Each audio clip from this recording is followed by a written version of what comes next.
Kylian Mbappé vient de débloquer un autre niveau. Les joueurs de l'équipe de France sont arrivés à Clairefontaine les amis et comme d'habitude on va analyser leur outfit. On commence par Hugo Ekitike qui pour sa première sélection a respecté le thème. Full black, un petit patte d'éléphant avec une chaussure bien basse, des lunettes accompagnées d'un petit gros sac à main noir. Sans oublier la chemise sous forme de col roulé, franchement c'est parfait, 10 sur 10. C'est simple et efficace. Ensuite on a Désiré Doué et Lucas Chevalier. Clairement là on peut dire que c'est deux salles deux ambiances. Il y en a un qui est venu passer un entretien d'embauche et l'autre il vient à la cité full jogging jaune. Lucas Chevalier c'est trop simple pour moi, je lui donne une note de 5 sur 10. Et en ce qui concerne Désiré Doué, je lui donne une note de 4 sur 10. Il n'y a pas eu trop de recherche là. Ensuite, on attaque le jeune Akliouche. Première sélection pour lui aussi en équipe de France. Alors lui, contrairement à Désiré Doué, c'est vrai que c'est simple, mais il y a une petite touche de recherche. Il y a du gris et du blanc, les couleurs se marient bien. En plus de ça, j'aime bien son haut. Je lui donne une note de 7 sur 10. Ça va, c'est une bonne note. On attaque notre cher Ibrahima Koné, moi qui pensais qu'il s'était blessé hier face à Arsenal. Eh ben non, il est quand même là. Pour aujourd'hui, les amis, il a dégainé le mois d'écolier. Lui-même, il a dit dès son arrivée. Il a pris un petit sac à dos. Franchement, c'est très technique et ça rappelle un peu la rentrée qu'il y a aujourd'hui. Juste pour ça, il gagne des points. D'autant plus que c'est quelqu'un, il a l'habitude de prendre des risques. Jules Koundé l'avait un peu envoyé dans son univers, il s'est perdu là-bas, il est revenu à ses bases. Non, franchement, le mode collier, moi je valide, je lui donne une note de 8 sur 10. On termine avec le capitaine Kylian Mbappé. Cette fois-ci, il a dégainé le sac à main. Il y en a qui pourraient dire que ça, c'est un sac à main pour les femmes, mais il prend des risques, les amis. Moi, j'aime ça. Après, niveau style vestimentaire, bon, là, c'est pas trop recherché. Il est tout en kaki. Il n'a pas voulu se prendre la tête, le frérot. C'est qu'au niveau du sac à main, il a fait un peu de recherche. Je lui donne une note de 6 sur 10. Moi, j'attends Jules Koundé.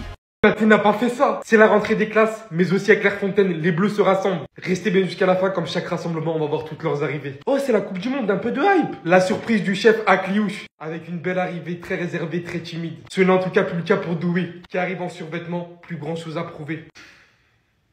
Quand on a dit la rentrée des classes à Konaté, c'est au sens propre du terme, il a ressorti son cartable. Avec le blanco qu'on mettait en troisième dessus là. Il est littéralement hilarant. Mike Maignan fidèle à lui-même, ainsi qu'à ses lunettes de soleil en mode Matrix. Je reconnais l'arrivée d'un élève très sérieux, Ekitike, qui je vous rappelle remplacera Cherki durant ce rassemblement. On espère que tu seras autant sérieux que ton apparence. Tu vois, Méni, je m'attendais pas à cette apparence un peu street, un peu state. Barcola, on sait qu'il aime bien mettre un petit peu des looks fashion, des looks top modèle. Par contre, j'ai pas compris pourquoi sa tête elle est comme ça. On peut dire tout ce qu'on veut, hein, mais Koundé, il nous sort de ses decks à chaque fois. Il a beaucoup trop de flow. L'arrivée du patron qu'on a vu en début de vidéo, tel qu'il est le capitaine de l'équipe de France. Saison Coupe du Monde, c'est la sienne, on vous l'a dit, on vous le répète. Malo Gusto, pas grand effort, pas grand effort. Ou pas Mécano. De toute façon, lui et Dembélé, ils font vraiment la paire. Je suis sûr et certain que c'est leurs femmes qui choisissent leur tenue. Lucas Digne, fidèle à son jean et son haut blanc. Kefren Turam, franchement, tenue assez originale, j'aime beaucoup. J'ai hâte de voir celle de Manu Koné. Que serait le rassemblement sans les deux frères Hernandez, Lucas, ainsi que Théo aujourd'hui qui vient en tant que Necfeu. Il vient d'arriver, je vous ai dit. Toujours cette petite chemise avec son petit jean, cet air sérieux. Il est tellement en mode soigné quand il est pas sur le terrain. Alors là, cette nuit, les Here We Go se sont enchaînés. Voici tous les gros transferts qu'il y a eu cette nuit. On commence par Donnarumma, les amis, qui a signé avec Manchester City. La visite médicale est prévue pour cet après-midi. On nous dit qu'un accord à long terme a été finalisé il y a quelques semaines. Et tout est finalisé entre les deux clubs après la signature d'Ederson à Fenerbahçe. Donc Ederson, l'ancien gardien de Manchester City, lui, il a signé avec Fenerbahçe. On enchaîne les hommes avec un autre joueur, Randal Kolo Muani. Son transfert vers la Juve a capoté. On nous dit que le Paris Saint-Germain a mis fin aux négociations après que la Juve ait procédé à de nombreux changements dans la structuration du deal. Et à la dernière minute, on apprend par Fabrizio Romano que Randal Kolo Muani est un nouveau joueur de Tottenham. Ah oui, ça part très vite. Après, attention, il y a le média L'équipe qui nous dit qu'il a aussi trouvé un accord avec Aston Villa. Et ici, on a plus confiance en Fabrizio Romano que le média L'équipe. On enchaîne les hommes avec un autre gros transfert de cette nuit, Alexander Isak. Son dossier avait pris beaucoup plus de temps que prévu, mais ça y est, il a signé avec Liverpool. Et c'est pour la belle somme de 150 millions d'euros. C'est énorme. Dites-vous que là, on est sur le transfert record de Première Ligue. Il n'y a jamais eu plus que ça. Oh, Liverpool, vraiment chapeau. Avec l'arrivée de Trent Alexander-Arnold, voici la gueule de leur équipe. Je ne sais pas s'ils vont jouer désormais en 4-3-3 ou en 4-4-2. Et ce qui est sûr, c'est qu'Alexander Isak ne vient pas pour être remplaçant. Il va sûrement jouer en pointe avec Ekitike ou soit Ekitike va jouer en tant qu'ailier. On termine les hommes avec notre cher Marc Guy, l'ancien joueur du FC Barcelone. Chelsea a conclu un accord avec Sunderland pour résilier le prêt de Marc Guy.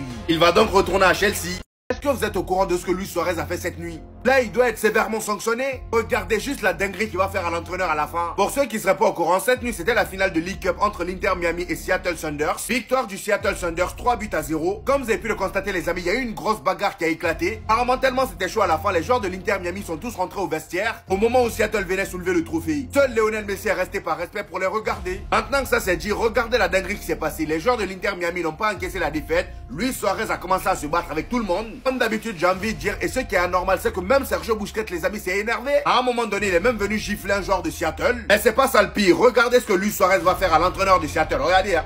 Là, il est en train de le bousculer. Regardez ce qu'il va faire. Là. Regardez. Regardez. Il va lui cracher dessus.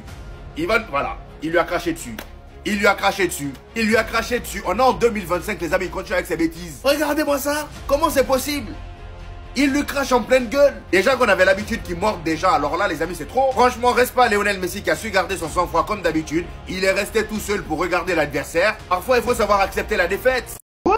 Alors là, je crois que Manchester United est maudit. Il y a eu du mouvement cette nuit, les amis. Ten Hag a été licencié. Voilà. Et c'est pas tout. Vous allez voir juste après pourquoi on dit Manchester United est maudit. Déjà, en ce qui concerne Ten Hag, je pense qu'il est en train de payer le prix fort de ce qu'il a fait à Cristiano Ronaldo. Et c'est pas seulement moi qui le dis, même l'entraîneur écossais dit la même chose. Après le licenciement de Ten Hag, il dit pendant 5 ans, personne ne parlera de Ten Hag. Et il sera loin des terrains, pendant que Cristiano Ronaldo, lui, sera dans la mémoire des gens. Ça, il l'a dit après le licenciement de Ten Hag de Manchester United. Et là, aujourd'hui, ça se reproduit. À cette époque-là, il pensait être supérieur à Cristiano Ronaldo. En gros, c'était Cristiano Ronaldo le problème, alors que le frérot, il faisait ses stats. Finalement, aujourd'hui, tu te retrouves avec une équipe comme le Bayern Leverkusen. Il n'y a pas de Cristiano Ronaldo, mais tu flops quand même. Donc, la suite à son licenciement, c'est l'entraîneur adjoint qui va reprendre les entraînements. Et c'est pas le seul entraîneur de Manchester United qui a été licencié cette semaine. Dites-vous que pendant les 4 derniers jours, Ten Hag a été licencié, José Mourinho a été licencié avec Fenerbahçe, même le Ole Gunnar Solskjaer a été licencié lui aussi. Parce que je rappelle que lui aussi, il entraînait Besiktas. Les 3 ont été licenciés dans la même semaine. Et pendant ce temps, Ruben Amorim continue à souffrir du côté de Manchester United. C'est compliqué d'entraîner ce club-là. Et j'ai même peur que lui aussi, après Manchester United, il devienne nul à chier. Le pire serait qu'il ne se retrouve plus jamais comme Ten Hag. Mettez du respect sur le nom de cet homme-là. Cristiano Ronaldo, c'est pas votre ami.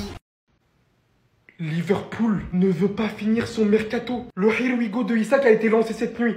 On n'a rien dit malgré son prix. Ça spawn à l'instant, Marc Guéhi. Le Here We Go qui vient d'être lancé à l'instant par Fabrizio Romano à 40 millions d'euros. Ce qui dépasse même officiellement la somme qu'on avait prévue à la base, qui était de 500 millions.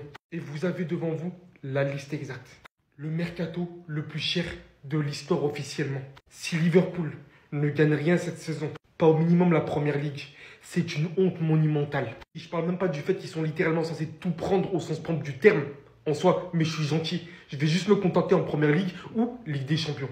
Pour ce qui s'agit de l'histoire en elle-même, vous connaissez déjà mon avis sur ça. Il n'y a que eux qui sont capables de faire tout ça. Le Real Madrid, quand derrière, on va vouloir recruter des joueurs gratuitement parce que justement, on n'arrive pas à se hisser à la hauteur de ce genre d'équipe. Par contre, nous, ça va nous dire « Oh tiens, vous avez une stratégie de merde, vous faites que recruter des joueurs en les blâmant contre leurs équipes respectives. » On a cet argent, nous.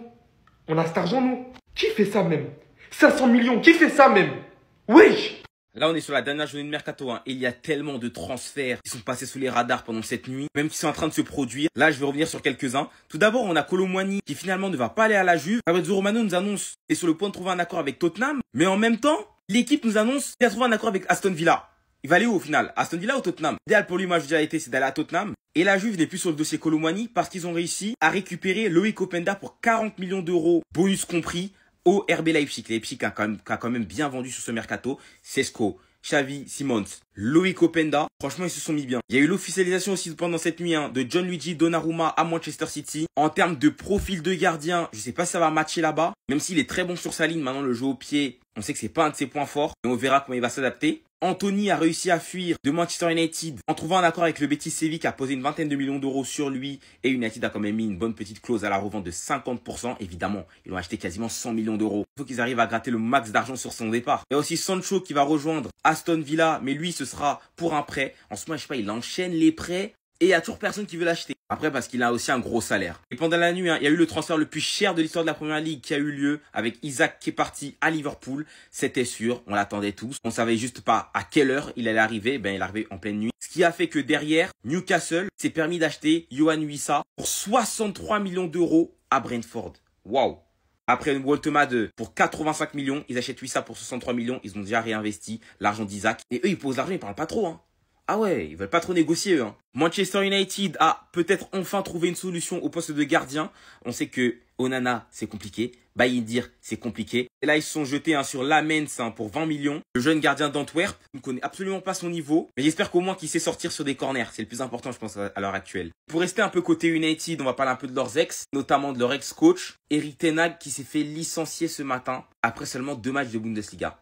2 matchs de Bundesliga à la tête de Leverkusen, il est déjà licencié après une défaite à domicile lors du premier match et un match nul 3-3 à 11 contre 10. La manière dont sa carrière a tourné au vinaigre, franchement lui c'est du n'importe quoi. Rabiot de son côté a rejoint l'AC Milan. Il s'avère que le 14 septembre, il y aura un fameux choc AC Milan-Bologne où il va rencontrer l'équipe de Jonathan Rowe avec qui il s'est battu la dernière fois. Là on aura le volume 2 j'espère et j'espère que ce sera filmé. Ça, c'était un peu pour les news mercato. La dernière soirée, j'en ferai un peut-être aussi ce soir parce qu'il y aura encore du mouvement.